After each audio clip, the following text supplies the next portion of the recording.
Oh, hey there. Hi. Did you know? Yes. Oh, my name's Kate. And I'm Bradley. And this is History Buffoons. Welcome. Did you know that it is the end of May? Close to, yes. And it is very warm. Oh my gosh. Up here. We're in the pod loft again. Yes. Because it made sense for us for this weekend. And we have a visitor. We do have a visitor. Can I pick you up, You sure can. Miss Pickles? Pickles. Like, what is going on here? Will you share the quick name of Pickles? So, this is Pickles. If anyone... And she's lovey. She is lovey. She's very actually... lovey. When it's just herself, she is super lovey. Yeah. You a good girl. If anyone has watched Robot Chicken, specifically the Star Wars episodes... There's a particular, I don't remember which one it is, because I think there's 3 of them. I don't remember which episode, but there's a Yo Mama battle between Luke and the Emperor. And I'm pretty sure it's Luke who says, "Your mama's so stupid, she thought Jar Jar came with pickles." So that is literally how Pickles got her name. So her name is Pickles Acres. So yeah, that's so cute. She's very sweet. She is being quarantined only because our young cat Sal thought it'd be fun. Not just this once, he's done it multiple times, but he goes after her for some reason. He bullies her, and he got his claw stuck in her ear and ripped it. Ouch. So we put her up here in the pod loft / servants' quarters for some quarantine time, and I think she's been fucking enjoying it. Yeah, she seems to be really happy up here. Yeah, so she's like, I got my own apartment. This is amazing. I got my food. I got my potty. They feed me up here. This is great. I got people to snuggle with. Yep. Well, yeah, so she's been living her best life, I think, because of being on her own. Yeah, being isolated. All right, so before we get to drinks, what do we got? We are going to talk about H A Rey and his wife, Margaret Rey of Germany. Okay. They fled Germany right before the Nazis came, and they created a book that kind of changed their lives. Sure. So that's what we're going to talk about today. All right. So we'll start with you. Those motorcycles are loud. Oh, by the way. Yeah.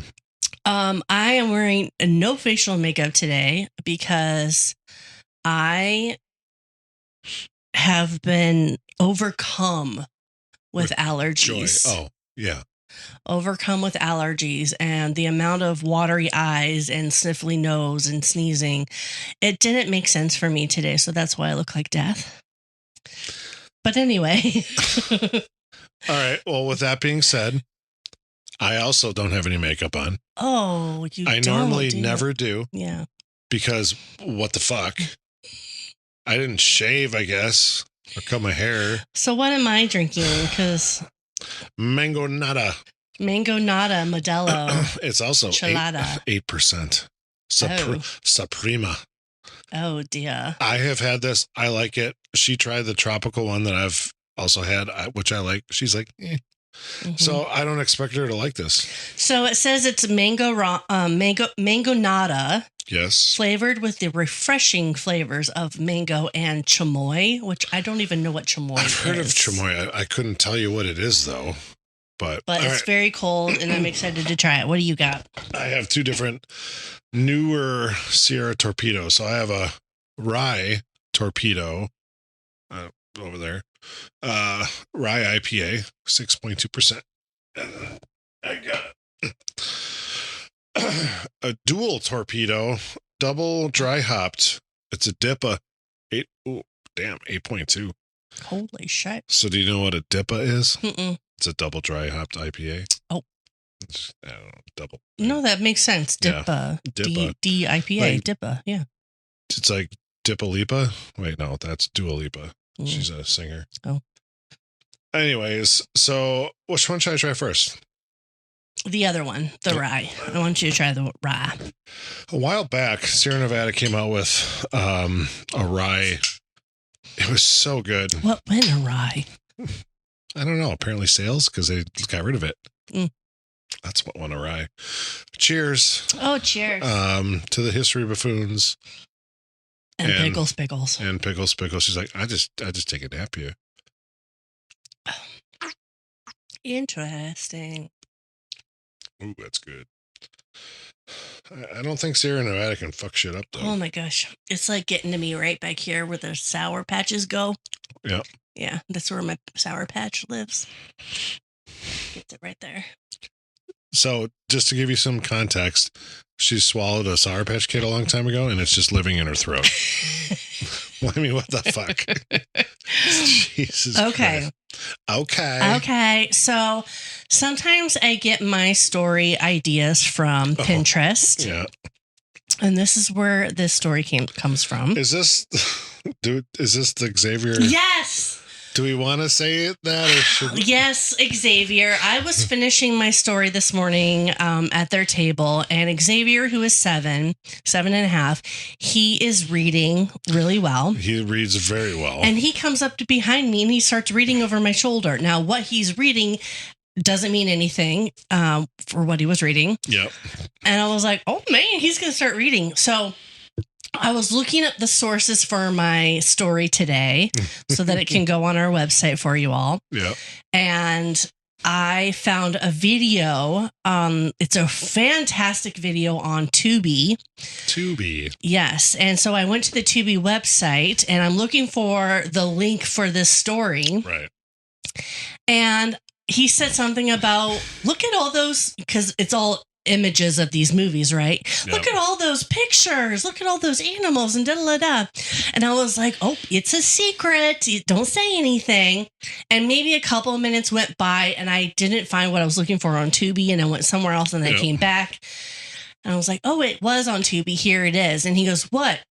And he said the name of my story and I went, because Bradley was sitting right there. Which, as anyone who's listening to this knows, I don't know the story going into this.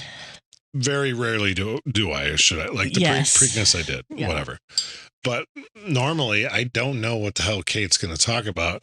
So when my son is like, oh, you're talking about this? I was like, oh, yeah, it's like, well, there goes my story. Well, no. Well, there goes the slow reveal. The surprise. Yeah. But I'm sure I'll still enjoy it. But I'm like, Xavier, if someone tells you it's a secret, it's not funny, cool, whatever, to then just blurt it out. Yeah. Okay. I'm not sure he understood because there was a few minutes in between me telling him and him saying it. I wonder if he just didn't put 2 and 2 together. It's fine. It's fine. But so you kind of know approximately what this is about. I know what the end game is. I don't know the journey. So yeah. Okay. So we're going to go to Germany. So this guy, his name is Hans Augusto Reyersbach. Mm-hmm. Okay. And eventually he goes by H A Rey. But I'm just going to call him Hans pretty much throughout. Is it the H-A and R-A-Y? R-E-Y. R-E-Y, mm-hmm. Okay. Yep. Oh, yeah, that makes sense. He spent much of his early life drawing instead of paying attention to whatever was going on around him. Sure. Teacher saw a student who was distracted, bored in school. See, the problem I have with that is in her vision, maybe that's what she sees. But instead of just being, I don't know, a decent human being, they're probably like, oh, this kid can't do this because he's distracted, blah, blah. Like, well, what's distracting him? What is he doing? What is like creating this? Mm-hmm. Instead, they just go full on stupid, see you next Tuesday mode and be like, just like my third grade teacher, fuck Mrs. Sheely. I don't know what her name is. She's probably dead. Sad, I guess. But it's like, I don't know, maybe dig deeper. Is what I'm saying. Well, he loved his sketchbook and he thought that classrooms were interrupting his drawing time. Well, because they were. So he attended a private boys' school, but formal education never really suited him. Sure. He was exceptionally intelligent, which is probably why he was so bored. He was too smart. typically that's Mm-hmm. a lot of the cases. Yeah. Yeah. He spoke several languages. Damn. Mm-hmm. And absorbed information really quickly. Okay. But traditional schooling frustrated him because he constantly wandered in his head. Sure. So his notebooks were filled with drawings. While other students tried to survive these lessons and discipline, Hans was usually building worlds in his mind. Yeah, makes sense. And I feel like I already need a tissue. And I didn't bring any with me. You didn't bring them with? No. Well, that seems like a terrible, terrible idea. Ruh-roh. Hold, please. Yeah. Well, Kate gets her nose collectors. I don't know what to call them. And we're back.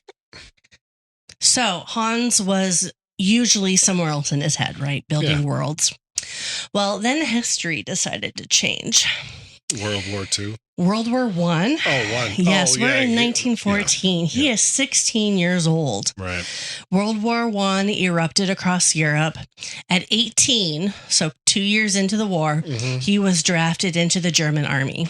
Oh, dear. Now, despite war surrounding him, Hans had originally hoped to become a doctor, and he eventually served as a medical unit rather than like combat roles. Okay.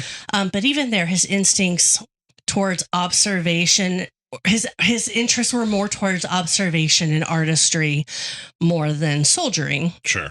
And at one point, Hans reportedly summarized himself with a line that perfectly captured who he was. Okay. He said, quote, "I did better with my pencil than I did my rifle," end quote. Yeah, I mean, some people just aren't designed, meant for, or whatever you want to call it. To be, call them infantry, I guess, because more or less that's what they are. So, I mean, at least he recognized that, and luckily other people did too, instead of forcing him into a role that doesn't make sense for him, basically. So, yeah. Okay. The war years exposed him to suffering and chaos, rigid military structure, yet he continued drifting towards creativity whenever he could. Sure. After the war, one of the more unusual directions his mind followed was astronomy. He was interested in celestial cartography. Do you know what cartography is? Map making? Yes, exactly. So most people accepted the traditional star charts. Hans looked at the stars and thought that the drawings were absurd. Hans is like, what are you looking at here? Yeah. This makes no effing sense. Yeah, and that's exactly right. The constellations he felt rarely resembled the things that they were named after. Sure. The whale didn't look like the whale or whatever. Or Orion or whatever. Yeah. So. Is there a whale? Apparently there's a whale. There's a whale constellation? I think so. I mean, I know like Leo and... Well, the Scorpio and those are the horoscope, zodiac. Yeah, but they're constellations. I'm not talking about zodiac, which is a bunch of fucking shit. I know, but like, yes, there's lots of different constellations that are not also zodiac. Leo isn't a. Which one? What zodiac is that then? Leo. Isn't that right? Does it cover something particular, like a month or something? I mean, oh, probably. I don't know. I don't know astrology. Nobody does because it's dumb. All I know is I'm a Cancer crab. Yeah, you are. Holy shit! I'm a Libra. Balance my scales, bitch. Fuck. I don't know because I don't follow that nonsense. I don't either. And anyone who's like, oh, and Mars is in third retrograde behind blah blah blah. It's like, go fuck yourself. Do you know what retrograde actually is? No. It's when, I believe, don't quote me on this, but I believe it's when Mars spins so fast it looks like it's going backwards. Really? Mm-hmm. We'll have to look into that. Okay. Okay. Anyways. So Hans decided to redraw the stars in a way that ordinary people could actually recognize them. Sure. Rather than treating astronomy like an intimidating science for experts, he approached it more visually and artistically. Okay. He redesigned the diagrams so they looked clearer and more natural to the human eye. Mm-hmm. Years later, he actually published a book called the stars, a new way to see them. Okay. So Hans would actually invite children outside at night. He would set up a telescope and personally guide them through the constellations. He taught them how to find shapes in the darkness, how to connect the stars. It's kind of cool. Yeah. His imagination never grew out of like childhood. It was just how he understood the world. It's just, would you say he was curious? Yes. I mean, it's nice that some people's imagination never leaves that, because like I'll look at my son and my daughter and be like, fuck, I miss like being creative. Yeah. You know what I mean? It's like, can I be creative? Sure, I guess. But the imagination you had when you were a kid was just infinite. Yeah.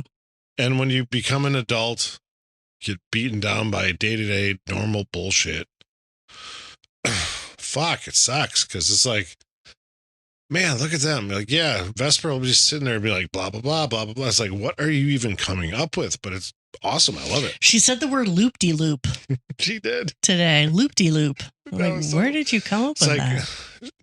She's smart. So Bradley's question was he curious is an Easter egg. So let's continue. Anywho's. Margaret Elizabeth Waldstein. Waldstein? Mm-hmm. Okay. She shortened her name to Margaret, which with fewer letters than Margaret. I don't know why, but she shortened how to spell Margaret. Less German? I don't know. I don't know. It was spelled Margarete. Okay. Marguerite, maybe. Marguerite would make more maybe. sense. And then she shortened her name to Margaret, Margret. My first girlfriend in 4th grade was named Margaret. I'm sure that was a great first relationship in 4th grade. Because we were in 4th grade. Yeah. So she was born into an upper class German family that was really comfortable, political, connected, and heavily structured. Okay. Her father was a lawyer and a member of parliament, and the household reflected that status. Okay. There were 5 children in the home and 4 servants helping manage it, which meant Margaret grew up surrounded by expectation, rules, comparisons, and constant family dynamics. 4 servants to 5 kids. Mm-hmm. God damn, that's wealth. Am I right? So one story followed Margaret for the rest of her life, and she never forgot it. According to family accounts, she was considered the quote-unquote healthiest looking of the siblings. Okay. Because of that, she was denied butter at the meals while the other children received it. What? The reasoning was essentially that the other children needed it more, and that Margaret was bitter up until the day she died. I mean, can you blame her? It's butter. I just want to butter my bread. No butter for you. So Wait. I assume it's more than just butter that she got denied. That was the one thing that she brought up. So I saw an interview with her, and that was just the one thing that she mentioned. I get that, but man. But people still remembered her like bringing it up with genuine irritation throughout her life. Yep. I'm not surprised. So growing up, she also struggled against being compared to her siblings and pushed hard against expectations. Right. She did not seem particularly interested in behaving delicately or quietly because society expected it. Sure. Margaret could be what you would call difficult. Oh, so like female. Hey. What? Be nice. I'm joking. She was known for being intensely blunt. Okay. Sometimes to the level that like startled people. Caught them off guard and like, wait, what? Yeah. So if she disliked something, she said it. Sure. Friends and acquaintances described moments where she would say things like, I don't like children. Or you're fat. Oh. Excuse me. Damn. It's really warm where we are. So warm in here, and I don't like it. I don't like it. I'm shut down. And we're back on a different day. A whole 24 hours later. Recording the same story where we left off. So, because Kate likes to not to say that we don't like to edit stuff out. Yeah. Kate's not feeling well. Yeah. So last night we got really, really warm. Oh my God. In the pod loft. So we just okay, let's stop because we aren't going to like our product and we'll just stop and do it today. And today I ended up getting sick. So here we are, well over 24 hours later, finishing our story. Yep. This will be fun because I've been in my PJs all day. She's basically, so the pod loft, for full transparency here, it's a little sitting room. I have a TV. We call it the pod loft because this is where we record when we're here. But also part of the pod loft area is a half bath and a guest bedroom. So Kate has literally been staying in the guest bedroom, quarantined all freaking day. Yeah. I have ran her up a couple popsicles. Oh my God. And according to her, the best popsicle she's ever had. Okay. And I am back onto my beer. She is not drinking. No, today. I've got berry frost Pedialyte of some sort, and it's good. It'll do the job. It'll do. But was it Pedialyte popsicles? No. What kind of popsicles were they? Regular popsicles. Really? Because they were so delicious. Oh my gosh. Because I can't keep water down. Can't keep any liquids down. Been part of your issue throughout the day. Yeah, and so the popsicles saved me, and they were so delicious. Oh my gosh. Okay. I'm just glad I have this area in my house where we could kind of just let you rest and do your thing. So yeah, it's kind of screwed up your weekend, but whatever. I mean, you didn't intend to not feel good. No. So here we are going to try and finish this episode before she has to use the trash can from the bathroom again. Yeah. It's been my trusty friend all day. Like she said, we don't edit stuff out. Okay, so now if you recall with Margaret Rey. I don't. Margaret Rey was pretty blunt, and she was kind of difficult. She was a difficult woman. Right. If she disliked something, she said it. Okay. Right? So she would say things like, I don't like children. Or you're fat. Like straight out.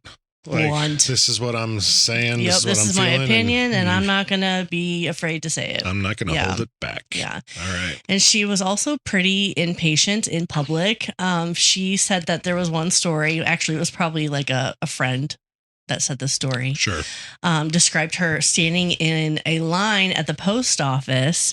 The line was so long, and she was there for so long, she literally stepped out of line and yelled throughout the post office, why is no one working here? What are my tax dollars going to? Only in, German yelling. Oh, that would sound way scarier. Probably. Oh, and we still do have a guest. Oh, yes, Miss Pickles. She has been taking care of Kate all day. Yes, she has. Oh, there you are. So she had very little filter, Miss Margaret. Okay, but sounds that way. But underneath her bluntness and her sharpness, she was a highly intelligent woman. Sure. So somehow her story ends up crossing with Hans. Their first meeting. Yeah. You're gonna pick up Pickles? Okay. Can you see her? Yeah, her head, and her tail. Where what are you doing, Pickles? She's like, okay, that wasn't gonna work. Don't step on buttons. So the first meeting between Margaret and Hans was when Hans was actually dating Margaret's sister Mary. Oh, it's one of those stories.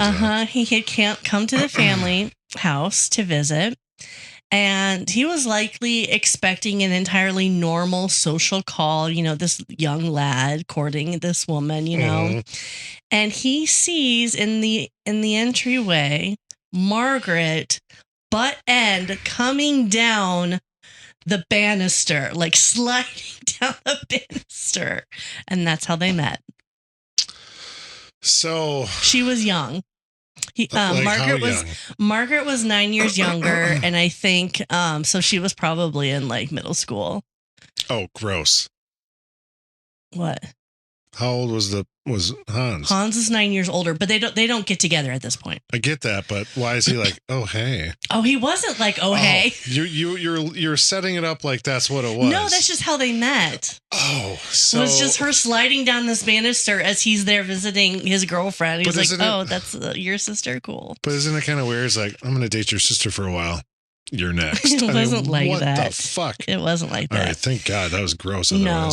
It would take several many more years before they would encounter each other again. So what happened to Hans and her sister? Oh, young love. They broke up. So actually, her sister does come back around. So I'll get there. Okay.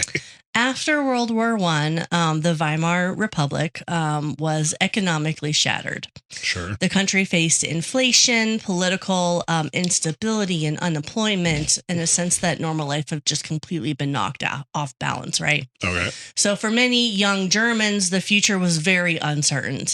So for Hans, it was almost impossible to pin down. I almost said impossible. Impossible to pin down. Impossible to pin down. Mm-hmm. That might be a title candidate. It won't be because we're not putting piss in our fucking title. But it's funny nonetheless. He spent years drifting through unstable work, trying to figure out where he belonged. He was talented. He was intelligent. He was artistic, multilingual, as I said. I was going to say, this sounds a lot like me until you got to the talented and other good attributes. Yeah. I'm definitely not a multilinguist. But instability during the chaos of post-war Germany, he eventually left. Sure. In 1925, Hans moved to Rio de Janeiro. That's where I know, like one goes. I mean, post-war Germany, everybody goes to Rio. Well, I mean, a lot of Nazis did flee to the South America, so I did hear that. There's like apparently, and again, this is all just stuff I've heard. I've never investigated. There's a town, and I'm not exactly sure where, but they literally have an Oktoberfest every year. They speak German. They're all white. Weird. So, I mean, cool. German, am I right? Right. Yeah. Yeah. 9. So Hans's sister had married a businessman there, and the family connection offered him like an opportunity to start over. Where the hell did she meet a businessman from Rio de Janeiro? I mean, that is just wild. Where did she meet him and then they ended up at Rio? I don't know. I guess I didn't look into it. I get that's a possibility, but like in 1925 or thereabouts when she met him. But I don't know. It just Germany, Rio de Janeiro. It's like, what? Okay. So Hans worked for his brother-in-law's business, which imported bath fixtures. That's a wild import, I guess. Yes, there was like a rumor that went about, and Margaret, in this documentary that I listened to, she mentioned that I'm not sure where this rumor came from, but I don't think it's true. Like, she wasn't even like for sure. Okay. But supposedly Hans spent time traveling through parts of South America on the Amazon, literally selling bath fixtures like throughout the Amazon. That seems on the river. Unlikely. And she didn't like question it. She didn't say like, yeah, that was true, or no, that was wrong. It was just just like, it was kind of unlikely. Like, but I don't know. Wouldn't he have told you if that was true? I feel like do you need a new bathroom sink? Right. Or faucet or whatever? It's right. Like, I got you. Indigenous person. Right. In the Amazon. It's in my canoe. Do you know what a bathroom faucet is? I mean, again, we're talking like the mid 1920s. It just seems unfucking likely. Yeah. But what he actually did was probably bookkeeping. Okay. A lot less fun, but I mean, Okay. But while he was in Rio, he was fascinated by the wildlife. What was he? Fascinated. There it is. Fascinated. I'm sick. He sketched constantly of his surroundings. He observed animals and landscapes and tropical environments that were entirely different from what he grew up with in Europe, right? Mm-hmm. So while Hans was reinventing himself in South America, Margaret was trying to find out what she could do in Germany. At one point... So they were... Wait. This is when they were already together? No. I didn't think so. Okay. Nope. All right. Nope. Clarification. They met on the banister of the stairs, yeah, and then many like years have passed. A wee lass. Mm-hmm. So at one point, Margaret stepped away from her studies for about a year and attended what was essentially like an artistic retreat in the mountains. Someplace you would probably love. I say that just sounds beautiful right and there. She loved it. Oh. She spent her time hiking and skiing and painting and walking through nature. And for the first time, she felt like really open. Life felt open-ended, you know. But eventually, it was only a year-long program. She had to return to Hamburg, and that really crushed her. So by the late 1920s and early 1930s, Germany was still deeply unstable, nearly a decade after World War I. And they're ramping up for round 2. WW2. Mm-hmm. So that sounds like, hit up with the chair. You know, like WWE? I get it. Okay. I don't know if I like it, but I get it. So, again, economic collapse, unemployment, extremism, socialism. Yeah. I mean, that's pretty much because that's what people are like for some reason fighting for in the States today, which is fucking dumb. Yeah. But okay. So then came Mr. Hitler. As the Nazi Party gained power, Germany rapidly became more hostile, more nationalistic, more dangerous, especially for Jewish citizens like Margaret and her family. Of course.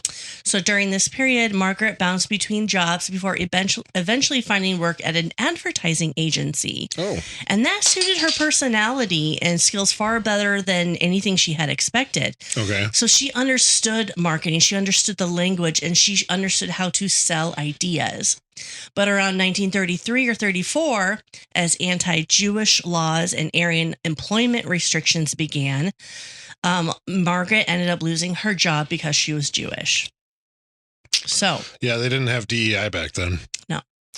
Around this same time, she started hearing updates about Hans through family connections and social circles. Okay. Apparently, he's in Brazil working for this brother-in-law as a bookkeeper. Brazil. Margaret thought this was ridiculous. Remember her strong-headedness. That's ridiculous. She viewed this as a loss of talent. She knew that he was, and excuse me. Well, sometimes you have to go where the work is. Yeah. And he had an opportunity. Was it an ideal opportunity for him? No. But it was still an opportunity and he could make some money. Yeah. But she's like, this is stupid. He's balancing books in South America. I get that, but someone's got to balance books. I mean, they're not going to balance themselves. At one point, she reportedly told her mother that Hans was a damned fool for wasting his abilities. Wow. Then she made the decision that sounds impulsive as if. Margaret announced, quote, "I'm going to Brazil and marry him," end quote. Just like that, I'm going to go to Brazil and marry him. So they haven't seen each other in years. She saw him when she was in like middle schoolish. What? She's strong-headed. And apparently a fool. I mean, it works out for her, obviously, but it's just like, who in their right mind would do that? Like, that'd be like me saying, pick someone I knew in high school that I might have had a crush on or something, or whatever, whatever the situation. Not even a crush. Like, she was really talented. It's only been 28 years. I'm gonna go marry her. It's like, what? And I know the time frame is obviously more drastic for me, but Jesus Christ, that's weird. So Hans had no idea of this plan. In 1935, Hans received a telegram message telling him to meet her at the docks. Oh, okay. And he's like, who? What? Who?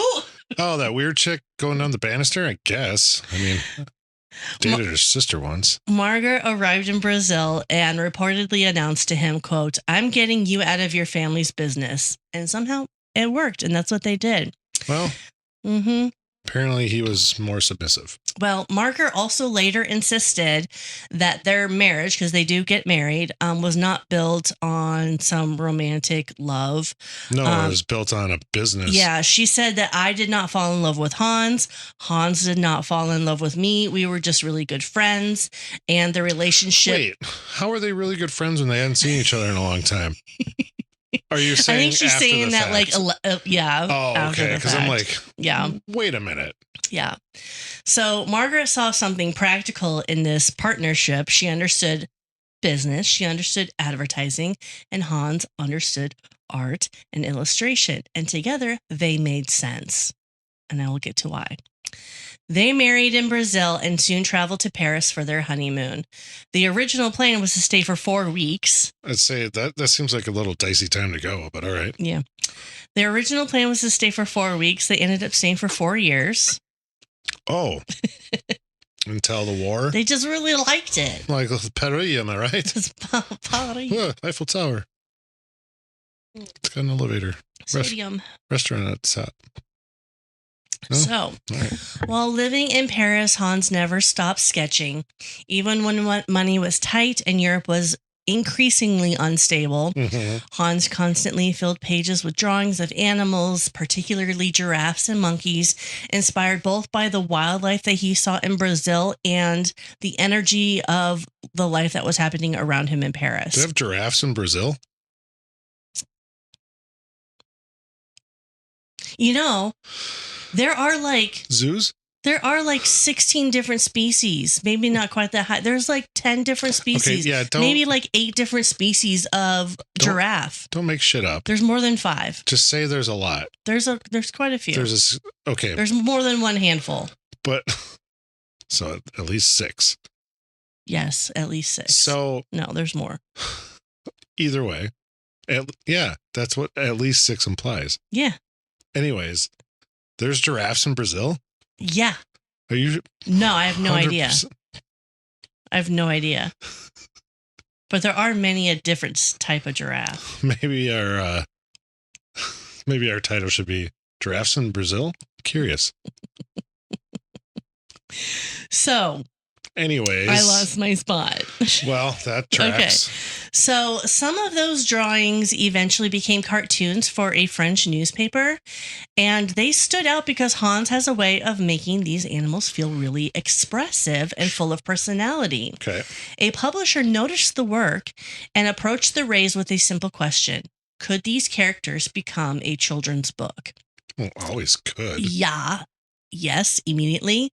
They needed the opportunity. They needed the money. Yep. So together, Hans and Margaret Rey created Cecily G and the 9 Monkeys. And Cecily is a giraffe.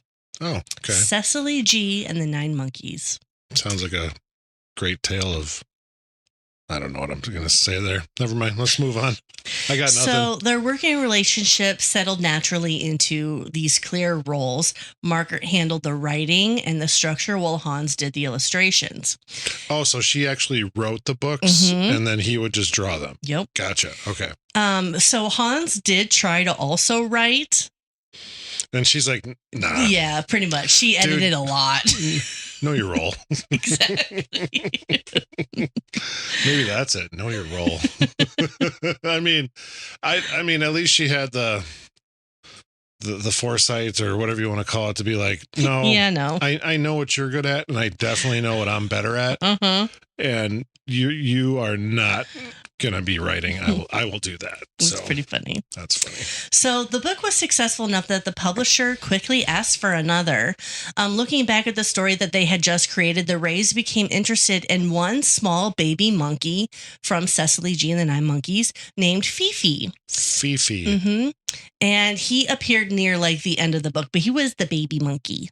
Okay. So at the time, Fifi was an energetic little character who stood out from the others because of mischief. One of the stranger and more amusing details from this period was that Margaret would sometimes physically pose and model expressions for Hans while he drew Fifi. So she'd get on like the ground and put herself in positions that Hans wanted to draw. How ugly was Margaret? Stop. I'm joking.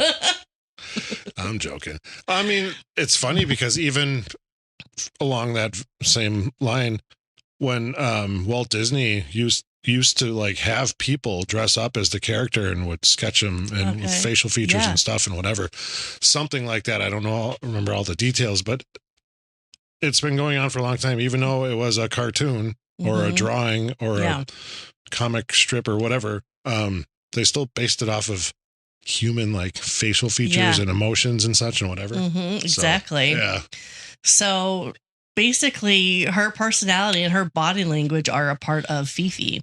So Fofo. Fifi was reflected the two worlds that kind of helped shape the Rey's life. So part of the character came from the tropical wildlife that Hans had encountered in Brazil, while part came from like the movement and chaos and personality of like Paris and Margaret. Of course, yes. But again, while they're building stories together, Europe has different plans. Well, it's falling apart. In 1939, World War II officially began when Britain and France declared war on Germany after the invasion of Poland. Correct. So suddenly the Reys found themselves in an incredibly dangerous and complicated position. Most definitely. They were German-born Jews living in France while traveling under Brazilian passports. Why did she have a Brazilian passport? Because they lived down there for a while. That's also a lot of passports. What? A Brazilian passport? Stop it. Jeez. It's a lot of passports. You're so punny. I'm so punny. It's ridiculous. So what do you mean she lived down there for a while? She lived in Brazil with him for a while. But I just thought she went there to get married. They got married and then went to France and lived there for 4 years. How long did she live there? Okay, I didn't look that up. She's traveling under a false passport? Maybe they courted for a while before they got married. Doesn't sound like it from Margaret. No, but Mark is pretty hasty. Yeah. I didn't look that up. I'm sorry. It's okay. Pickles, go look that up. But I was right in that they went to Paris for their honeymoon. So I hope so. Yeah. So at the same time, their publisher wanted more books. So contracts were signed for additional work scheduled for publication in 1940, including another Fifi story. And hoping perhaps to escape some of the growing tensions surrounding Paris, the Reys moved to Normandy in April of 1940. I feel like that's even worse. But I don't know why I feel that way. I mean, we stormed them beaches. Yeah. It's named after a Viking guy. Then on May 10th of 1940, Germany invaded France. Yeah. The atmosphere changed immediately. Panic spread quickly. Refugees crowded roads and train stations, and suspicion towards foreigners intensified everywhere. Of course, yeah. So despite being Jewish refugees themselves, the Reys were still viewed by many through the lens of their German origins. Right. At one point, French police reportedly warned them that they could not guarantee their safety and advised them to return to Paris. Oh, okay. So when the Reys arrived at a train station attempting to leave, authorities stopped them and began searching their luggage. Right. The inspection, according to Margaret, dragged on for hours. I'm not understanding why. Right. But suitcase after suitcase was opened, and finally the officials reached this last suitcase. Inside were the manuscripts, the sketches, the illustrations from the children's books that they had been creating. Yeah. According to Margaret, the entire mood shifted once the officer saw the artwork. Did they recognize it because of the other book or something? I don't think there was any recognition. I think there was awe, maybe. Like, oh shit, you guys created this? Yeah. And they were let go and allowed to go on the train immediately. Oh, artists. Let them be. Yeah, exactly. Like, that's weird. Isn't that cool, though? I mean, but years later, Margaret said, quote, Fifi saved us that day. that's wild. Yeah. Okay. So by the summer of 1940, Yeah. in France, deteriorating. Yeah. German forces were advancing through the northern parts of the country, and huge waves of refugees began pouring towards Paris, trying to stay ahead of the invasion. Right. Roads became crowded, train stations overwhelmed, entire cities were filled with people attempting to make impossible decisions in very little time to consider. In the middle of the chaos, Hans was desperately trying to organize their lives before everything collapsed. Sure. So he kept diaries during this period, and he shows that he was basically trying to manage one crisis after another. Did those diaries survive? As far as you know? As far as I know, they did, but I did not look into them. That's fine. Most of the information I got was from this one documentary. Okay. Because it was Margaret speaking, and then close friends and children. And so clearly Margaret outlived Hans. Yes. Okay. Yeah. So he spent days going to banks, gathering paperwork, organizing identification documents, attempting to settle affairs before escape became impossible. Right. And of course, every task took longer and longer than expected because thousands of other people were trying to do the exact same thing. Which you can't blame them. So officers were overcrowded, lines were endless, bureaucracy moved. I saw that look. It moved painfully slow while war was imminent. Yeah. Very quick. Yeah. So then Paris itself came under attack. On June 3rd, 1940, German bombing raids struck the city. And by roughly June 10th or 11th, many residents were finally reaching their point, like, okay, now we need to flee. We gotta go. Yeah. I can't believe it took that long. I was kind of surprised too, but I guess I don't know about war, so. Well, what is it good for? Absolutely nothing. Say it again. So people began abandoning Paris in enormous numbers. Right. The Reys wanted to return eventually to Brazil since they were traveling under Brazilian passports. Right. But they faced a major problem. They had no car. The train service had become unreliable or completely unavailable. Right. So Margaret Rey came up with a solution. She told Hans, go buy us some bicycles. So when Hans went to the store, the only bike that was left at this time was a tandem bike. I was going to say it had to be a tandem. It was a tandem bike. Fuck yeah, it was. Mm-hmm. Was Margaret like, I'm in front, bitch? Well, the two of them attempted to ride it through wartime Paris. Oh, God. Could you imagine? So that's insane. According to later accounts, the experiment lasted about 2 minutes. Oh. Before Margaret reportedly yelled at Hans to turn around and buy bike parts instead. Forget this tandem bike. Go buy some parts. Okay. So what are they going to do with the parts? Somewhere in the midst of all this chaos between the tandem bike and the parts that he could figure out, he managed to assemble 2 functioning bicycles. Wow. And those bicycles would end up saving their lives. Sure. Around May 14th of 1940, the Reys had also received an advanced payment from their publisher, so apparently that still works. Well, that's good. Yeah. So the payment totaled 23,000 francs. Oh, wow. And that money would ultimately finance their escape from France. Sure. So 23,000 francs in 1940 was about $3,900 to $4,000. $4,000. 3,900. $3,900 to $4,000. 39 to 4,000. I'm like, yeah, that's a gap. With inflation, it would be about $90,000 to $100,000. That's crazy. Yeah. So June 12th, 1940. By that point, Parisians could reportedly hear cannon fire from the advancing front. Sure. The war was no longer just distant news. It was here. And the Reys understood that this was their last chance to leave. Right. At around 5 a.m, they climbed onto their bicycles and left Paris. Oh, Jesus. As they rode out of the city, military vehicles and tanks were already moving inward towards it. Okay. On the first day, they traveled 48 kilometers, which is about 30 miles, to the town of Houghton Eton. Eton. I believe you. I know. I don't think Because I looked up the pronunciation. I still think you're probably getting it wrong. But.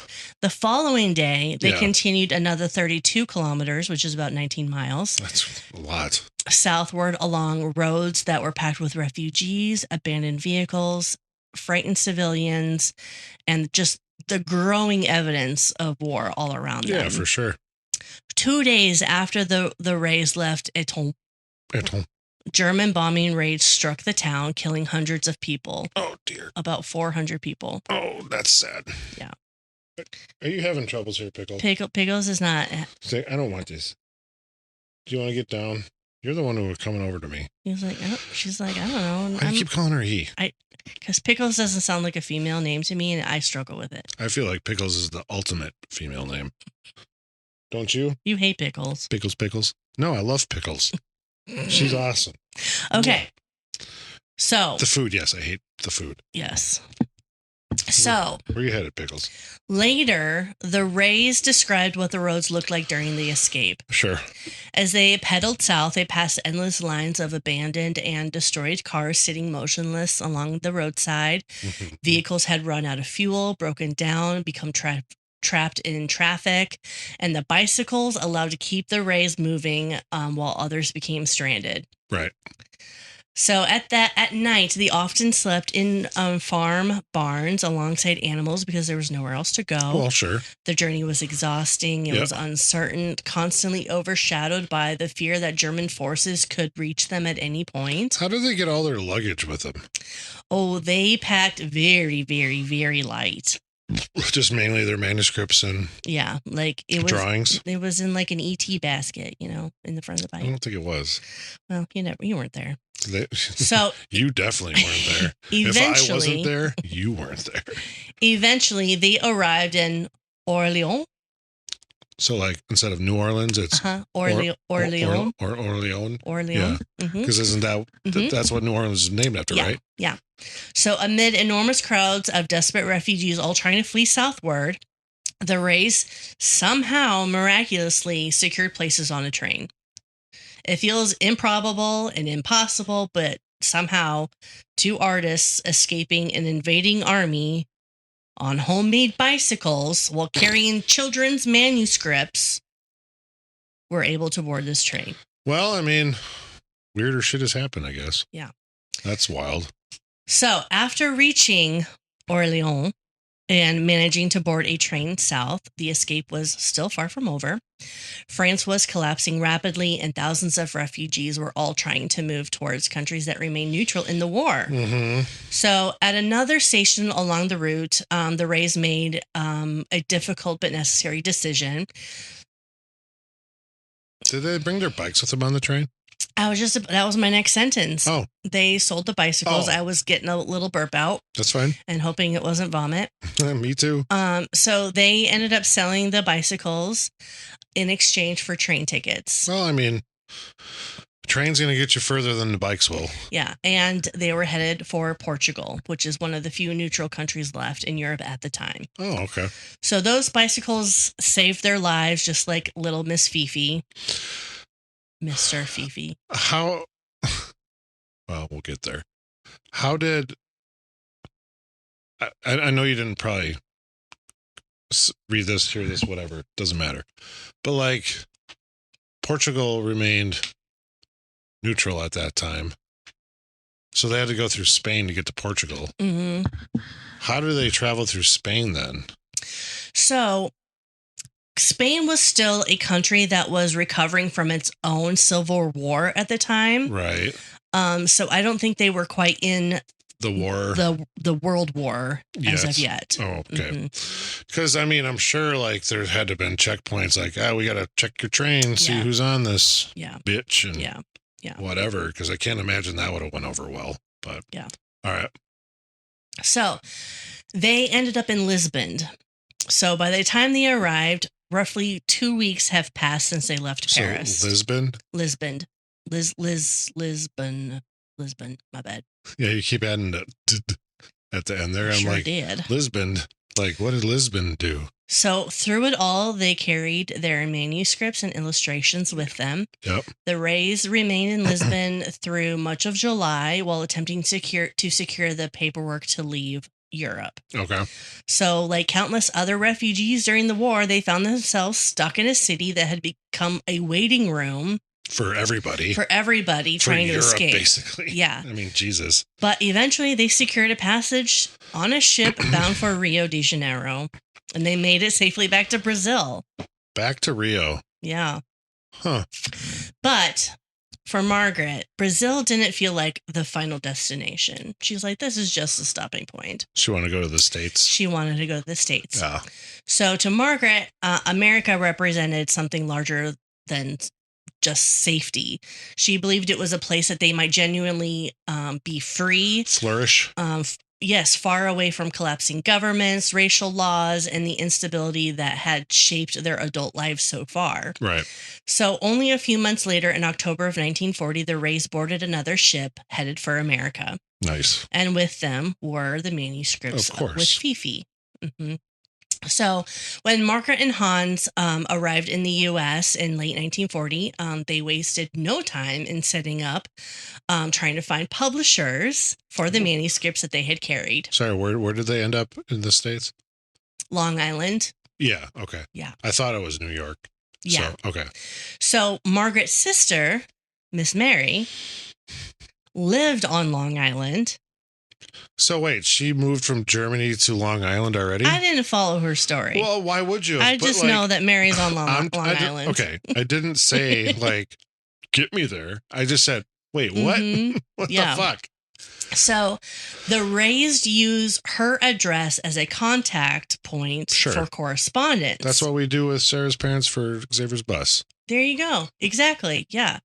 So before leaving Europe, they had given that address to their publisher in London, hoping somehow communication might still reach them despite the chaos of the war. And it actually did. Right. When the Reys arrived, there was already a letter waiting for them.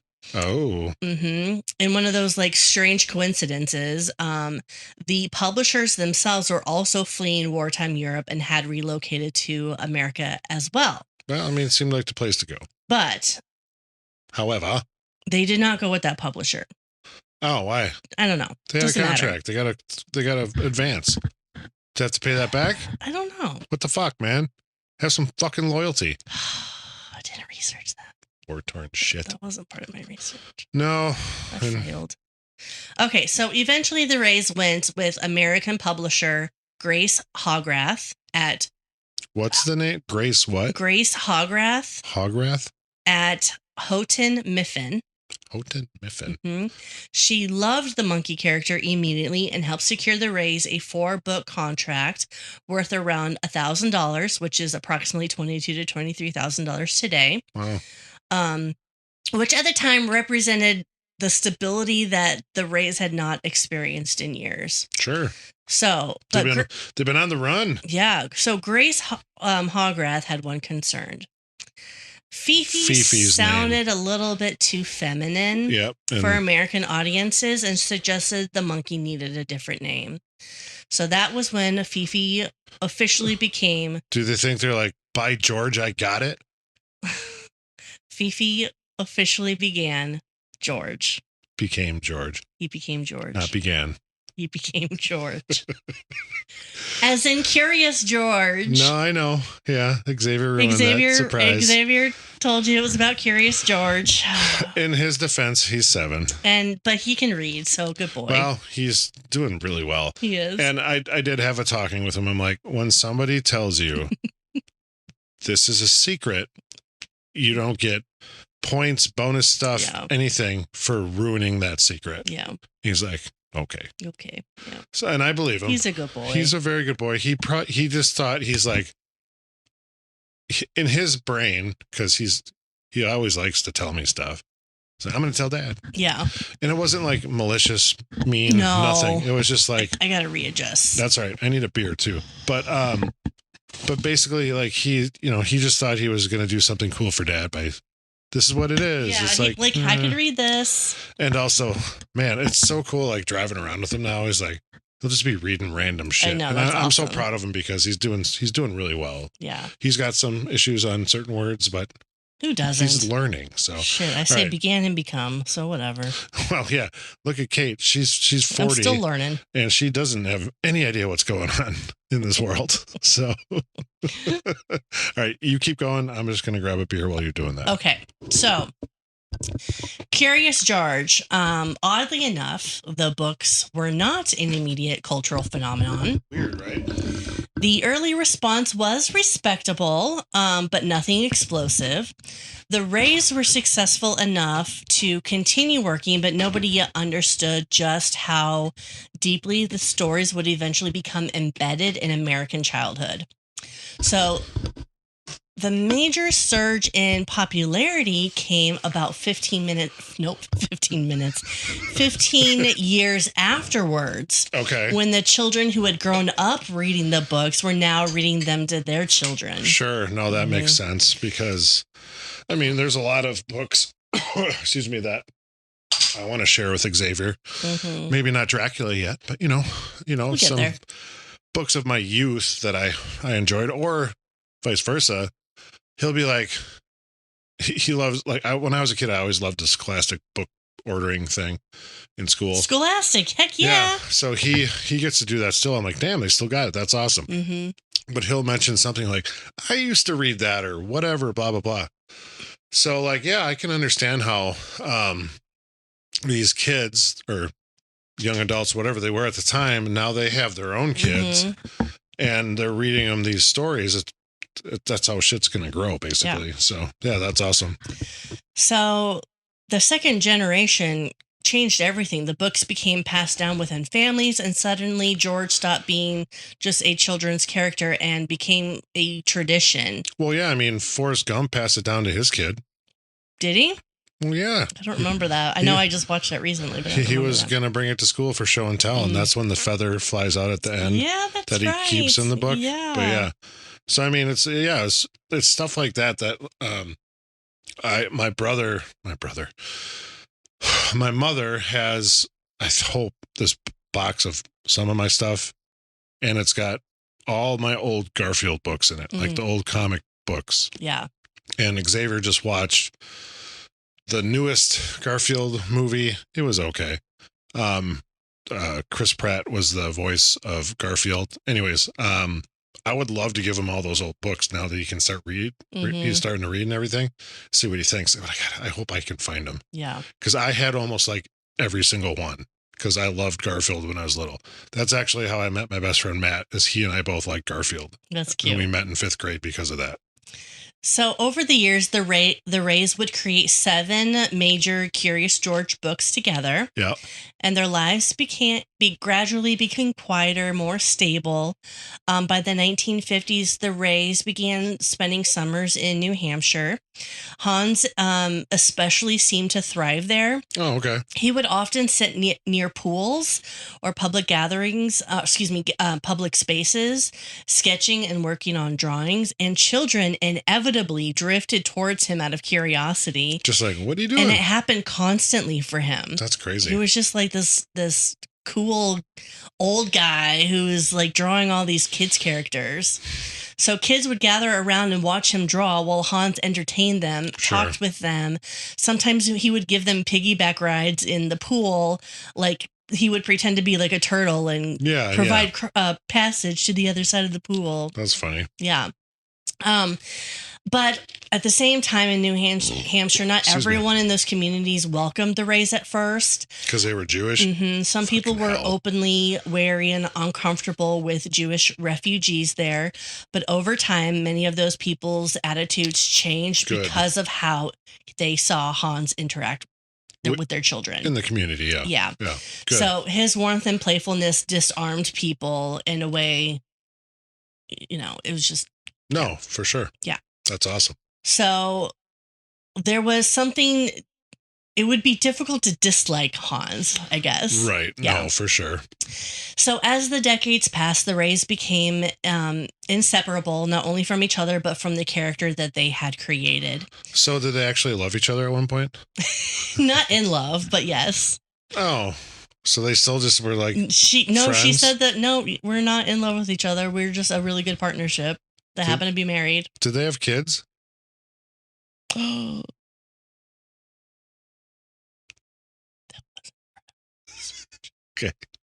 Just George? Shit. Did they have kids? I don't think they did. No? I don't think they did. Right. Don't say it officially because you don't know. But there's a chance you think they did not have kids. Yeah. Did they ever have sex? I don't know. Because, man, what a terrible existence. That also was not part of my research. Poor Hans. So, I really hope that wasn't part of your fucking research. I'm just asking a dumb question right now. That's all I'm doing. So later in life, Hans became ill and was hospitalized. What did he become ill with? Did it say? I don't remember.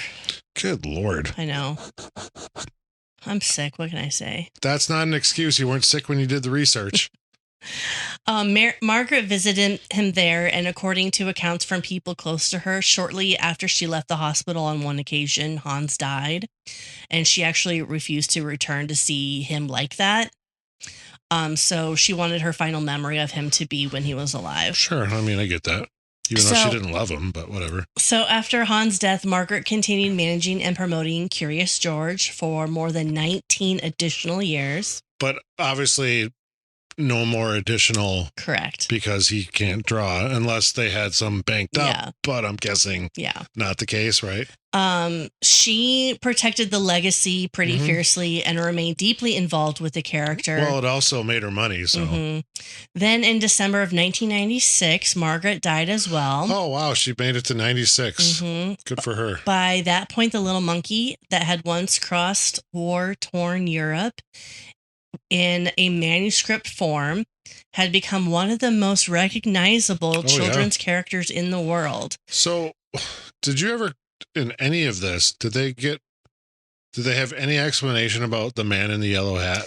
No, they didn't talk about that in Is it the man in yellow or man in yellow hat? Man in the yellow hat. That's right? I think so. They didn't say who that might have been, but Margaret did mention that they have each other in each of the books in cartoon form. Okay. So like there'll be a scene on a page and she said like, oh, that's us right there. Gotcha. Yeah. But I always a little bit like, well, where's Waldo? Sure. Yeah. I was just always curious as like, what was the inspiration for the man in the yellow hat though? Yeah.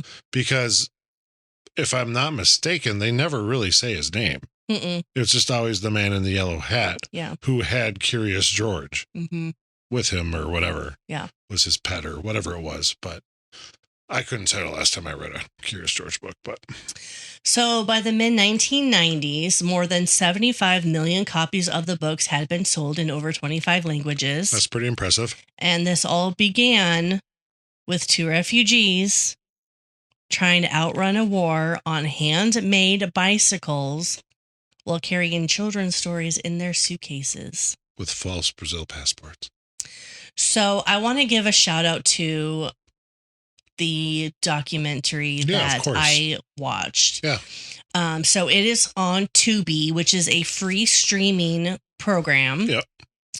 And it is called Monkey Business, The Adventures of Curious George's Creators. Oh, that is such a good Skid Row song, Monkey Business. I'm going to have to play it for you later. But they did such a great job in that they would have Margaret was there being interviewed, children as adults that they got to know in New Hampshire would speak, but they would have real video and real pictures of war-torn Europe. But as far as the Reys, they animated the Reys. Really? And it was just so well done. That's crazy. I really, really enjoyed watching it. And it was good. It was great. But I originally found this story on Pinterest. Go Pinterest. What's up, Pinterest? Yeah. So now I had to find out if they have kids. I don't think they did. If they only liked each other as friends, I mean, did they ever? Yeah, they were just like companions. Were they ever intimate then? out of necessity. Yeah. I guess I don't care. It just seems weird that, she was like, I'm just going to go marry this guy because I see a business partner, more or less. They never had children. That's wild. So what did the estate go to when she died? I don't know. Sister-in-law? Maybe. New York? I don't remember the book. What publisher was she with?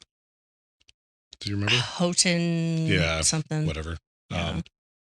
One I am not familiar with, but either way. So after Margaret died in 1996, the Rey's literary estate was donated to de Drummond Children's Literature Collection at the University of Southern Mississippi. It included manuscripts, artwork, correspondence, diaries, business records. Why do you think Mississippi? I'm not sure. Because, they were in New Hampshire and they were in New York. Yeah. That's great. That's awesome that it went somewhere. So it wasn't just more or less lost. But I guess to me, just Mississippi seems weird as a choice. But I don't know if there was another connection that we just didn't know about. But Margaret also established the Curious George Foundation in 1989, and money generated through the books and licensing helped fund charitable causes. Oh, that's cool. Mm-hmm. Nice. Yeah. So.